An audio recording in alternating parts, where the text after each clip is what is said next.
नमस्कार, इस खास कार्यक्रम में आपका स्वागत है। मैं हूं कविता। पिछली बार हमने करियर कैसे चुने उस पर चर्चा की थी। आज एक बार फिर हम छात्रों विद्यार्थियों के लिए ये खास कार्यक्रम लेकर आए हैं। आज हम बात करेंगे कॉम्पिटिटिव परीक्षा यानी कि प्रतियोगी परीक्षाओं के बारे में। आज के समय में प्रतियोगी परीक्षाओं में सफलता हासिल करना काफ़ी मुश्किल होता जा रहा है। सफलता प्राप्ति के लिए छात्र कई सालों से कड़ी मेहनत करते हैं, जिसमें किसी को सफलता हाथ लगती है तो किसी को निराशा। आपने देखा होगा, कई बार सालों से मेहनत करता आ रहा छात्र सरकारी सेवा के लिए चयनित नहीं हो पाता, लेकिन कोई छात्र अपने पहले प्रयास में ही सफल हो जाता है। आज के कार्यक्रम में हम जानेंगे कि आखिर किस तरह से प्रतियोगी परीक्षाओं के लिए रणनीति बनाई जाए। इसके साथ स्टूडियो में हमारे साथ मौजूद है करियर कोच दिनेश लाहौती। दिनेश जी, सबसे पहले आपका स्वागत है हमारे स्टूडियो में। दिनेश जी, कई बार ऐसा देखा गया है कि कोई पहले ही प्रयास में क्रैक कर लेता है तो कोई कई बार प्रयास करने के बावजूद इस परीक्षाओं को क्रैक नहीं कर पाता। कितने घंटों की स्टडी ज़रूरी होती है और कैसे बच्चे खुद को तैयार कर सकते हैं? आई थिंक ये बहुत ही इंपॉर्टेंट क्वेश्चन है कि काफ़ी बार बच्चे बहुत निराश हो जाते हैं, क्योंकि हम हमेशा देखते हैं हम उन बच्चों को सेलिब्रेट करते हैं जिनका एग्ज़ाम क्रैक हो जाता है, पर काफ़ी केसेस में ये एग्ज़ाम बच्चों से क्रैक नहीं हो पाता है। अब देखिए कविता जी, एक चीज़ हमें समझने की ज़रूरत है कि हमारे देश में बहुत अच्छे कॉलेजेस की सीट्स बहुत लिमिटेड है, और हमारे जो एस्पिरेंट्स का जो नंबर है, बिकॉज हमारी देश की जो पॉपुलेशन है बहुत ज़्यादा है, इसलिए जो नंबर ऑफ़ स्टूडेंट्स जो अप्लाई करते हैं उस एग्ज़ाम में, उनकी संख्या भी बहुत ज़्यादा है। तो कई बार वो एग्ज़ाम जब बच्चों का क्रैक होता है और जिनका नहीं भी होता है, उसमें काफ़ी एक बड़ा चंक वो भी होता है जो एक्चुअली काबिल होता है, बट सीट कम होने के वजह से उनको वो कॉलेज में दाखिला नहीं मिलता है, या उस पर्टिकुलर जॉब में उनको जॉब नहीं मिलता अगर वो कोई गवर्नमेंट जॉब है तो। बट मैंने एक चीज़ देखा है कि काफ़ी बच्चे जिनका पहली बार अटेम्प्ट हो जाता है क्रैक, वो एक्चुअली वो एक साल की प्रिपरेशन नहीं होती है, वो बहुत बचपन से ही उन्होंने बहुत सही लेवल पे अपना फाउंडेशन बिल्ड किया रहता है, इसलिए उन बच्चों के लिए एक साल में ही वो एग्ज़ाम क्रैक हो जाता है। काफ़ी बच्चों का वो फाउंडेशन बहुत जल्दी बिल्ड नहीं होता है, इसलिए उनको थोड़ा टाइम भी लग जाता है, इसलिए एक अटैम्प्ट, दो अटैम्प्ट, कुछ लोगों को 3-4 अटेम्प्ट भी लग जाते हैं डिफरेंट एग्जाम्स को क्रैक करने में। रहा बात टाइम मैनेजमेंट का, तो मुझे ऐसा लगता है कि ये कोई स्पेसिफिक आंसर देना उचित नहीं रहेगा, वो बच्चे टू बच्चे वेरी करेंगे। काफ़ी बच्चों को लगता है कि काफ़ी बच्चों के लिए ये होता है कि उनको बहुत जल्दी कोई कॉन्सेप्ट समझ जाते हैं वो, तो हो सकता है कि उनको वो कॉन्सेप्ट समझने में टाइम कम लगे, तो वो शायद कम टाइम देंगे तो भी उनका वो एग्ज़ाम क्रैक हो जाएगा। बट कुछ बच्चे को थोड़ा समय ज़्यादा लग सकता है समझने में, तो आई थिंक ऐसा बिल्कुल नहीं है कि एक पर्टिकुलर नंबर ऑफ आवर्स की ज़रूरत है, बट एक चीज़ की बहुत ज़रूरत है कि आप तब तक पढ़ते रहिए उस कॉन्सेप्ट को जब तक उस एग्ज़ाम में जो जितना स्किल उस एग्ज़ाम में उस पर्टिकुलर टाइप के क्वेश्चंस को पूछा जाता है, जब तक आप वो डेवलप नहीं कर लेते हैं, मैं समझता हूँ वो बच्चे को पढ़ना चाहिए। तो टाइम टेबल से ज़्यादा उनको ये होना चाहिए कि सारे टॉपिक कवर होने चाहिए। शायद थोड़ा ज़्यादा टाइम भी लग सकता है कुछ बच्चों को, एंड मैं समझता हूँ वो कोई प्रॉब्लम भी नहीं है, उनको ज़्यादा टाइम देना चाहिए। जी दिनेश जी, पूर्वोत्तर की अगर हम बात करें तो देश के दूसरे राज्यों की तुलना में पूर्वोत्तर के बच्चे बहुत कम क्रैक करते हैं इस तरह की परीक्षा जो राष्ट्रीय स्तर पर होती है। आखिर इसके पीछे की वजह क्या है? आप देखेंगे कि जो मैक्सिमम जो कॉम्पिटिटिव एग्ज़ाम्स है, जो अगर हम एग्जाम्पल ले आईआईटी का या जेईई का, या अभी जो एक नया एंट्रेंस एग्ज़ाम जो स्टार्ट हुआ है जिसका नाम है combined university entrance test UET, जो कि अब ज़रूरी हो गया है बच्चों को 10-12वीं के बाद अगर कोई भी सेंट्रल यूनिवर्सिटी में अगर वो अपना नाम अर्जन करना चाहते हैं तो उसके लिए उनको ये एग्ज़ाम देना पड़ेगा, इरिस्पेक्टिव ऑफ वो साइंस स्ट्रीम के हो या कॉमर्स स्ट्रीम के हो या ह्यूमैनिटीज स्ट्रीम के हो। तो ये आपने बहुत ही प्रैक्टिकल सवाल पूछा है कि ऐसा क्यों होता है कि बहुत कम बच्चे नेशनल लेवल कॉम्पिटिटिव एग्ज़ाम्स में हमारे राज्य से क्रैक करते हैं। तो मैंने ये देखा है कि इसका एक फंडामेंटल रीज़न ये होता है कि हमारे बच्चों के अंदर हम एक बहुत स्ट्रॉन्ग फाउंडेशन बिल्ड नहीं कर पाते हैं, जो फाउंडेशन यूजुअली एक अर्ली एज से बिल्ड करना चाहिए। अब काफ़ी एग्ज़ाम्स की जो आप रिक्वायरमेंट देखेंगे, वो एग्ज़ाम की रिक्वायरमेंट ये है कि ये बहुत ज़्यादा प्रॉब्लम सॉल्विंग स्किल्स बच्चों के अंदर टेस्ट करते हैं, कि बच्चे उस प्रॉब्लम सॉल्विंग उनकी एबिलिटी कैसे उसको टेस्ट किया जाता है, और वो काफ़ी सारे स्किल्स डेवलप आप बहुत अर्ली स्टेज से डेवलप कर सकते हैं। इस प्रॉब्लम को सॉल्व करने के लिए मैं समझता हूँ कि जितने जल्दी से आइडियली अगर क्लास 6 ऑनवर्ड्स बच्चों को अगर स्ट्रेटेजिकली अगर हम उनको ओलंपियाड्स एग्ज़ाम या एक जो बहुत ही इंपॉर्टेंट एग्ज़ाम है जिसका नाम है नेशनल टैलेंट सर्च एग्जामिनेशन, जो क्लास 10 के बच्चे दे सकते हैं, तो अगर ये एग्ज़ाम्स बच्चे देते हैं तो बच्चों को एक्सपोजर मिलता है अपने स्कूल लेवल की जो पढ़ाई होती है, स्कूल का जो करिकुलम होता है, उसके अलावा वो एक कॉम्पिटिटिव एग्ज़ाम्स का जो एक एनवायरनमेंट है, जो माइंडसेट है, जो एक एप्टीट्यूड है, वो डेवलप कर सकते हैं। तो मैं समझता हूँ कि अगर बच्चे क्लास 6 से ही उस एग्ज़ाम्स को अगर उनको हम एक्सपोजर देते हैं तो मुझे लगता है कि काफ़ी ज़्यादा बच्चे लोगों को आगे एग्ज़ाम्स में सफलता मिलेगी। जो मेरी संस्था है एडुजीनी, उसके थ्रू भी हमने ये प्रोग्राम प्रयास हमने ये ट्राई किया है। पिछले 5-6 सालों से हमने ये देखा भी है कि अगर हम बच्चों को 8, 9, 10 या 6, 7, 8 जितना अर्ली से हम उनको फाउंडेशन बिल्ड करने का कोशिश करें, हमने देखा है कि ये बच्चे जब आगे जाके नीट एग्ज़ाम, जेईई एग्ज़ाम या अब्रॉड जाने के लिए एसएटी ऐसे एग्ज़ाम्स को जब वो अप्लाई करते हैं, हमने देखा है कि उनकी संख्या बहुत ज़्यादा है। इसलिए मैं समझता हूँ कि अगर जितना जल्दी हम उनको फाउंडेशन हम बिल्ड करने में मदद करें, उतना ज़्यादा ज़रूरी है। अब फाउंडेशन में पेरेंट्स का एक ये भी कंसर्न रहता है कि क्या हम बच्चों को एक स्ट्रेस दे रहे हैं, कि एक्स्ट्रा लोड दे रहे हैं। मैं समझता हूँ ये स्ट्रेस नहीं है, क्योंकि एनीवेज आगे जाके उनको कॉम्पिटिटिव एग्जाम्स का स्ट्रेस मिलना ही है। तो अगर हम बहुत अर्ली एज से उनको इस चीज़ में अगर कंफर्टेबल बना दें कि एग्ज़ाम्स देना कोई टफ नहीं है, एग्ज़ाम में जो ये सिंपल चीज़ें, जो OMR भरना, ऑनलाइन एग्ज़ाम देना, अगर हम उन छोटी छोटी चीज़ों में बच्चों को एक अर्ली एज से हम ट्रेन करते हैं तो बच्चे क्या होते हैं, उसको बहुत कंफर्टेबली उस एग्ज़ाम्स को वो अटेम्प्ट कर पाते हैं। हमारे देश में जो बाकी राज्य को आप देखेंगे, कंट्री के स्पेशली साउथ में कुछ स्टेट्स में बहुत ज़्यादा सिलेक्शंस पाया जाता है, और उसमें एक बहुत बड़ा कंट्रीब्यूटिंग फैक्टर है कि उनको अर्ली स्टेज से उनको फाउंडेशन प्रोग्राम मिल जाता है। तो मुझे लगता है कि बच्चों के अंदर ये नींव डेवलप करना बहुत ज़रूरी है। और अगर हम क्लास 6 से बच्चों को सोचना सिखाएं, उनको हम ऐसे प्रश्न पूछे जिसको आपको फास्ट सॉल्व नहीं करना है, but at the same time आपको सोचना है।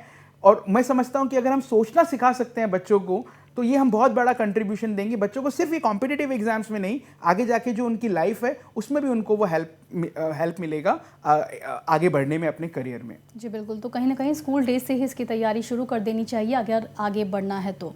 दिनेश जी, क्या इन परीक्षाओं में सफलता पाने के लिए कोचिंग करना ज़रूरी है, या फिर बच्चे घर में भी इसकी तैयारी कर सकते हैं? एक्चुअली कोचिंग करना बिल्कुल भी ज़रूरी नहीं है, कोई कंपलसरी नहीं है कोचिंग करना, बट कुछ चीज़ें बहुत ज़रूरी है जो यूजुअली अभी आज के डेट में कोचिंग इंस्टीट्यूट्स वो प्रोवाइड करती हैं। बट मैं समझता हूँ कि उसके लिए ज़रूरी नहीं है कि आप कोचिंग करें। वो क्या चीज़ें, मैं ज़रा वो एक एक्सप्लेन करना चाहता हूँ। तो मेरे खुद का पर्सनली मेरा एक्सपीरियंस है, काफ़ी बच्चों को ट्रेन किया है मैंने, हज़ारों बच्चों को मैंने ट्रेन किया है फॉर डिफरेंट कॉम्पिटिटिव एग्जाम्स। तो मैंने एक इक्वेशन बनाया है, मैंने एक फॉर्मूला बनाया है जो मैं शेयर करना चाहूँगा आपके प्लेटफॉर्म के माध्यम से।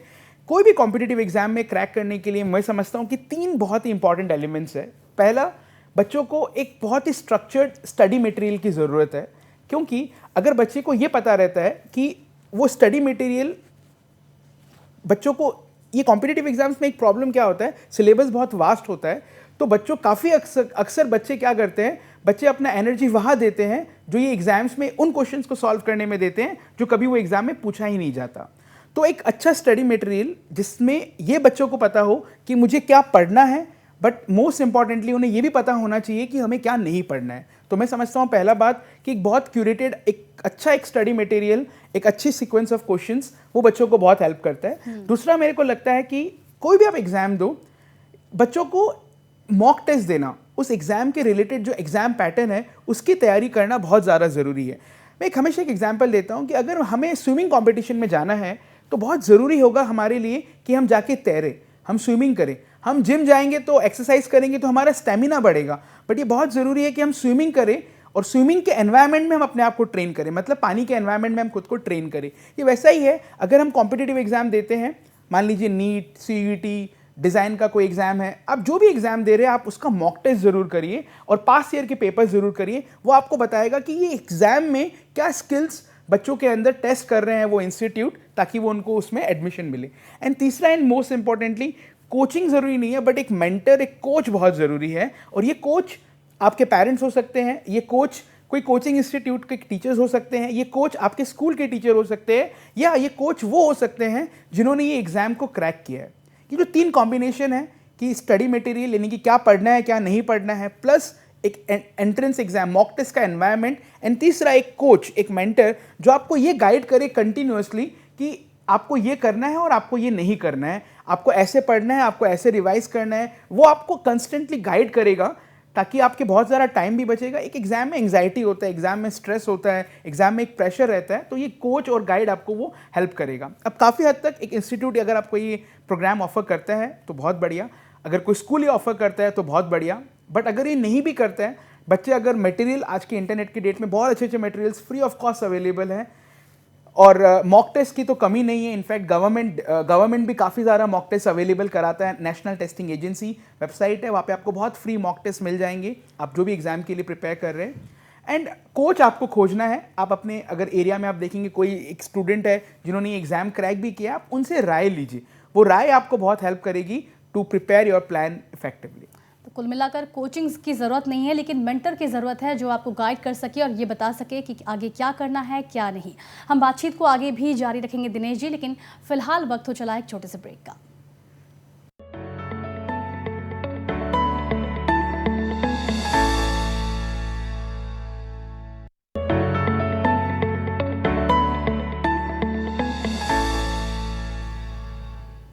ब्रेक के बाद आपका फिर से स्वागत है। हम बात कर रहे हैं कॉम्पिटिटिव परीक्षा की तैयारी को लेकर और हमारे साथ इस पर चर्चा के लिए स्टूडियो में मौजूद है coach, career coach Dinesh Lahoti.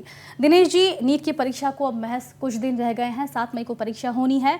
आखिरी चरण की तैयारियों को लेकर परीक्षार्थियों को आपकी क्या सलाह होगी? क्या रिविजन करना सही रहेगा या फिर एक नया टॉपिक पकड़ना? अभी तो बहुत काफ़ी कम दिन बचे हैं। इन दिनों में मैं समझता हूँ कि मेरे एक्सपीरियंस से अभी आप अगर बहुत नया टॉपिक लेंगे तो बच्चे कंफ्यूज हो जाएंगे आप एज ए स्टूडेंट। तो मुझे लगता है कि आप नए टॉपिक से ज़्यादा बेटर है कि आपने जो ऑलरेडी टॉपिक पढ़ा है उसका आप रिविज़न करिए। बट रिवीजन भी कैसे करना है मैं ज़रा वो एक्सप्लेन करना चाहता हूँ। काफ़ी बच्चे बुक्स को खोल के बार बार उसको रिवाइज़ करते हैं, उसको देखते रहते हैं। एक्चुअली वो सही तरीका नहीं है रिवीजन करने का, क्योंकि आप जब एग्ज़ाम देते हैं तो आपको जब भी कोई प्रश्न आता है तो आप रिकॉल करते हैं, आप याद करते हैं अपने मेमोरी में जाके कि वो उसका उत्तर क्या था। बट जब हम रिवाइज़ करते हैं तो वो काफ़ी पैसिव तरीका है उसको पढ़ने का।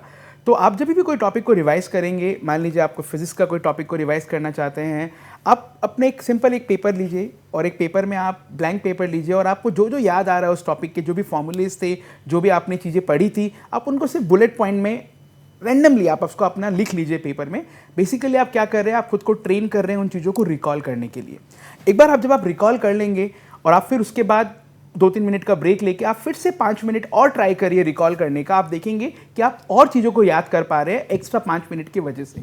उसके बाद आप अपना जो भी न्यूटन लॉज ऑफ मोशन या फ्रिक्शन, जो भी चैप्टर आप पढ़ रहे थे जिसका आपने रिकॉलिंग किया, आप काइंडली उसके बुक को देखिए और आप उससे फिर आप देखिए कि आपने कौन से पार्ट मिस कर रहे हैं आप। यूजुअली क्या होता है कविता जी, जो हमको आता है हम उसी को बार बार पढ़ते रहते हैं एज ए स्टूडेंट। बट ये एग्जाम में बहुत इंपॉर्टेंट है, ये स्पेशली 8-10 दिन का जो टाइम है आपके पास, यहाँ आपको गैप को आपके फिल करने हैं। एंड आपको जो ऑलरेडी आता है उसमें भी आपके गैप्स होंगे और उस गैप्स को आप इस सिंपल रिकॉलिंग एक्सरसाइज से आप फिल कर सकते हैं। ये मेरे काफ़ी स्टूडेंट्स यूज़ करते हैं, मैं भी स्टूडेंट था तब यूज़ करता था। बहुत इफेक्टिव तरीका है, बहुत कम टाइम में आप बहुत ज़्यादा चीज़ों को रिकॉल कर सकते हैं। दूसरी चीज़ मैं आपको बहुत स्ट्रांगली सजेस्ट करूंगा कि आप एवरी डे आप कम से कम एक पेपर को, हो सके जो नीट का एग्ज़ाम टाइम है आप उसी समय में, क्योंकि आपकी बहुत ज़रूरी है कि आप अपने बायोलॉजिकल क्लॉक को भी आप रेडी कर लें। आपका मोस्ट एक्टिव आवर वो होना चाहिए जब वो एग्ज़ाम का टाइम है। तो आप उस एग्ज़ाम के टाइम में जो भी आपका एग्ज़ाम का स्लॉट है, उस एग्ज़ाम के स्लॉट में आप उस समय आप वो 3 घंटे का बैठने का हैबिट डालिए। अभी पैंडेमिक की वजह से या इन जनरल हमारे एजुकेशन सिस्टम में भी हमें हैबिट नहीं है 3 घंटा बैठ के लिखने की स्पीड, लिखने के कहीं ना कहीं 3 घंटे हमें बैठने की हैबिट नहीं है। 3 घंटा बच्चा बैठे और वो 3 घंटे में उसको एक्टिवली बैठना है और एक साथ OMR भी भरना है, बिकॉज आपका ये एग्जाम में सब्जेक्टिव नहीं ऑब्जेक्टिव है और आपको वो OMRs भी भरने हैं। इसलिए बहुत ज़रूरी है, मैं स्ट्रांगली रिकमेंड करूंगा कि आप ये बचे हुए दिन में आप मॉक टेस्ट दीजिए। अब ये मत सोचिए कि आपकी प्रिपरेशन हुई है कि नहीं हुई है, आप फिर भी मॉक टेस्ट दीजिए, क्योंकि मॉक टेस्ट से खुद में बहुत अच्छा तरीका भी है रिवीजन का। आपको एक साथ सारे के सारे पेपर, आप जब एक बार मॉक टेस्ट दे देते हैं 3 घंटे के बाद ब्रेक लेके आप उन्हीं पेपर को वापस से एग्जामिन करेंगे तो आपको बहुत सारी अपने अंदर गैप्स मिलेंगे और बहुत सारे कॉन्सेप्ट्स आपके रिवाइज हो जाएंगे जो अदरवाइज आप नहीं कर पाएंगे।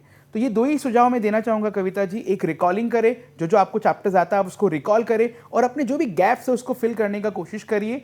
एंड दूसरा, आप मॉक टेस्ट दीजिए और एनालाइज करिए कि आपके क्या गैप्स है, वो आपको ये बताएंगे कि आपको कौन से टॉपिक को रिकॉल करना है। ये एक लूप में करते जाइए।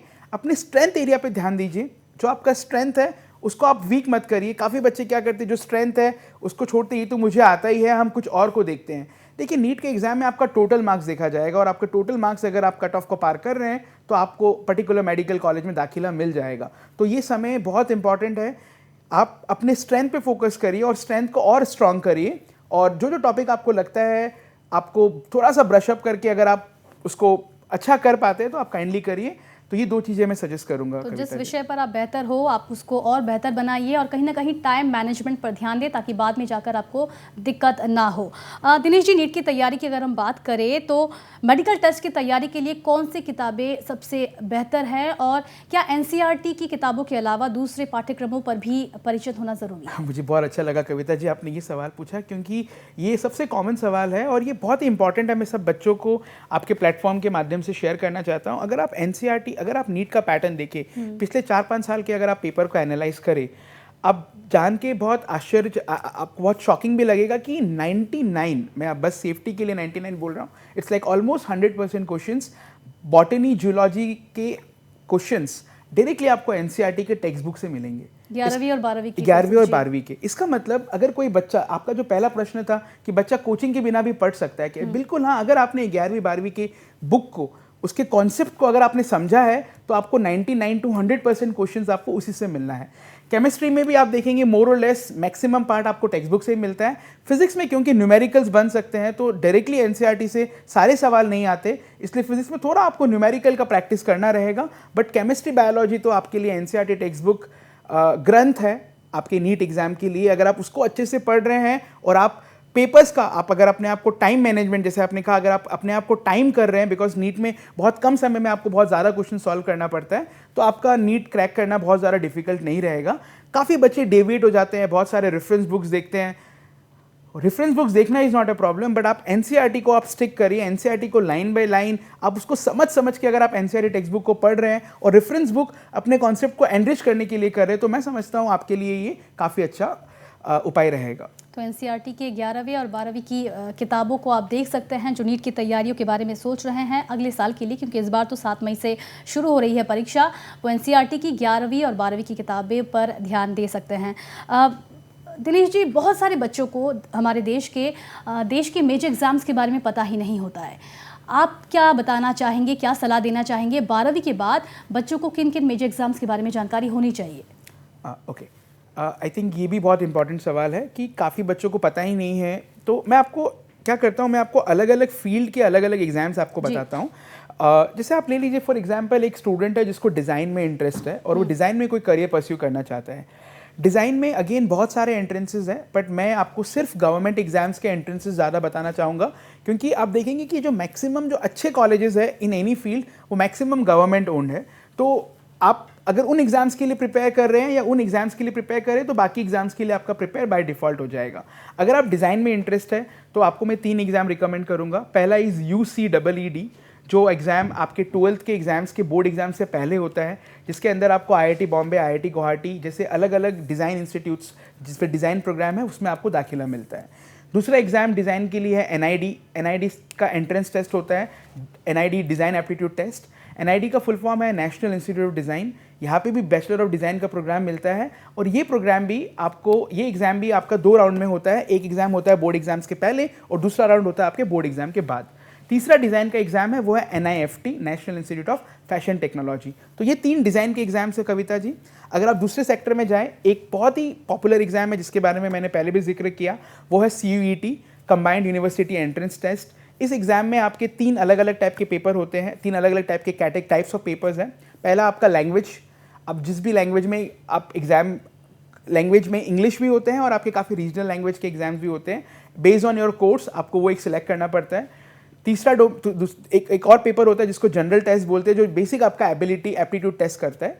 दूसरा है आपका डोमेन टेस्ट, तीसरा है आपका डोमेन टेस्ट। डोमेन टेस्ट में क्या होता है, जैसे अब क्या हो गया है कि अगर मान लीजिए कि एक स्टूडेंट को इकोनॉमिक्स में एडमिशन लेना है कोई कॉलेज में, तो अब क्या कर रहे हैं, अब नया एजुकेशन पॉलिसी के वजह से, जो न्यू नेशनल एजुकेशन पॉलिसी है उसके वजह से अब क्या हो रहा है कि अगर आपको इकोनॉमिक्स में एडमिशन लेना है तो जो कॉलेज आपको इकोनॉमिक्स में एडमिशन देगा वो क्या कर रहे हैं, वो आपका इकोनॉमिक्स में एक टेस्ट लेंगे और एक मैथ्स में टेस्ट लेंगे, और वो टेस्ट के स्कोर के हिसाब से आपको एडमिशन मिलेगा, ना कि सिर्फ बोर्ड एग्जाम्स के मार्क्स पे। तो अब ये बहुत इंपॉर्टेंट हो गया है कि 12th तक आपको सिर्फ बोर्ड एग्जाम्स पे फोकस नहीं करना है, बोर्ड एग्जाम्स के साथ आपको ये CUT का एग्जाम देना है, और जो विषय में आपको इंटरेस्ट है, अगर आपको इकोनॉमिक्स में इंटरेस्ट है, अगर आपको साइकोलॉजी में इंटरेस्ट है, तो आपको साइकोलॉजी का भी एक टेस्ट देना पड़ेगा, जो कि नेशनल टेस्टिंग एजेंसी कंडक्ट करती है। CUT इसका नाम है एग्जाम का। तो ये मैं स्ट्रांगली रिकमेंड करूंगा हर बच्चों को, अगर कोई भी सेंट्रल यूनिवर्सिटी में आपको पढ़ना है। इनफैक्ट आप देखेंगे कविता जी, बहुत सारे प्राइवेट यूनिवर्सिटीज़ एंड बहुत सारे स्टेट लेवल के भी यूनिवर्सिटीज़ CUET को फॉलो कर रहे हैं एवरी ईयर। तो मैं समझता हूँ ये नीट और JEE से भी बहुत बड़ा एग्जाम होने वाला है, एंड स्टूडेंट्स के लिए जिस सब्जेक्ट में रुचि है आप उसको डेफिनेटली वो एग्जाम के लिए आप पढ़िए। तो कहीं ना कहीं पूरा जो प्रोसेस है वो इजी हो गया है, रुचि के अनुसार बच्चे आगे बढ़ सकते हैं। अगर आपको लॉ में जाना है तो क्लैट करके एग्जाम होता है, CLAT, जो जितने भी नेशनल लॉ यूनिवर्सिटीज़ है आप उसमें दाखिला ले सकते हैं by an exam called CLAT. और भी लॉ एंट्रेंस एग्जाम्स है, उसको हम इस पर्टिकुलर टॉक में नहीं डिस्कस करते, बट क्लैट अगर आप लॉ एस्पिरेंट है तो आपको देना ही चाहिए।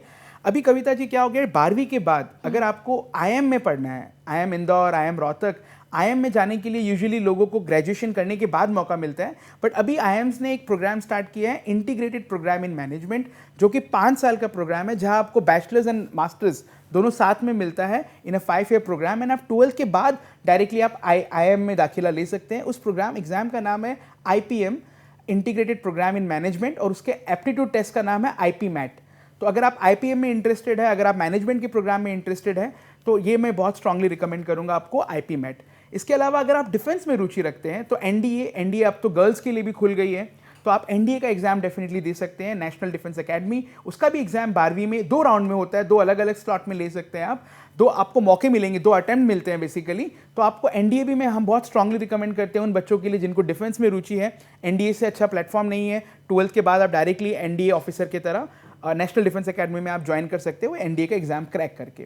इसके अलावा मेजर सारे जितने भी एग्जाम्स हैं हमने वो कवर कर ही लिए हैं। इसके अलावा अगर इंजीनियरिंग और नीट का एग्जाम्स तो है ही, जिसको हम IIT JEE एंड नीट बोलते हैं। तो बहुत सारी ऐसी परीक्षाएं हैं जिसके लिए आपको ग्रेजुएट होने की ज़रूरत नहीं है, 12वीं के बाद भी उन परीक्षाओं को दे सकते हैं, एंट्रेंस दे सकते हैं। आखिरी सवाल दिनेश जी, समय की कमी हमारे पास, कई नौकरी पेशा लोग भी कॉम्पिटिटिव परीक्षाओं की तैयारी करते हैं, नौकरी पेशा लोगों के लिए आपकी क्या सलाह होगी?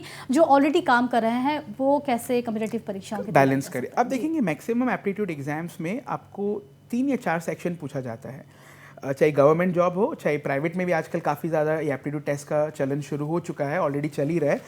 एप्टीट्यूड टेस्ट में आप देखेंगे एक आता है आपका मैथ्स, जिसको हम लोग बोलते हैं क्वांटिटेटिव एबिलिटी, एक होता है लॉजिकल रीजनिंग, तीसरा होता है डेटा इंटरप्रिटेशन, एंड चौथा इंग्लिश, जिसके अंदर रीडिंग कॉम्प्रिहेंशन, वर्बल एबिलिटी। ये 4 मेजर सेक्शन आप देखेंगे।